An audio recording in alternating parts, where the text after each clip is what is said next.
ভিন্ন ভিন্ন ধর্মের মানুষ, কিন্তু আমরা সবাই বাংলাদেশী।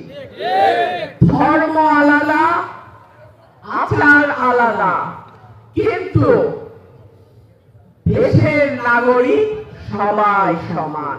আমার এলাকায় হিন্দু, বৌদ্ধ, খ্রিস্টান, মুসলমান, ভিন্ন ভিন্ন ধর্মের মানুষ, কিন্তু আমরা সবাই বাংলাদেশী।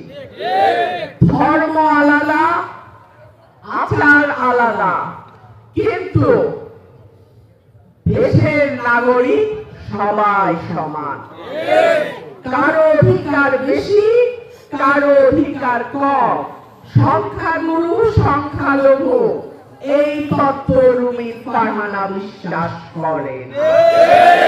বাংলাদেশে রামের যে অধিকার, রহিমেরও সেই অধিকার, শিউলির যে অধিকার, সীতারও সেই অধিকার।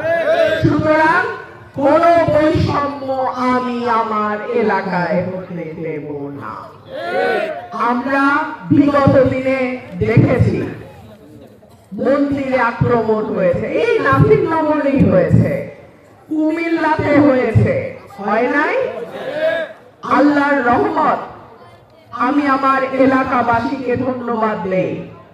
সরাইল আশুগঞ্জে কিন্তু কোনোদিন আল্লাহর রহমতে কোন রকম দাঙ্গা ফ্যাসাদ হয় নাই। আশা করব আগামীতেও ওয়াজ যেমন হয়, কীর্তনও হবে, গান যেমন হয়, মেলাও হবে। আমরা কারো মতে বাধা দেয়াতে বিশ্বাসী না।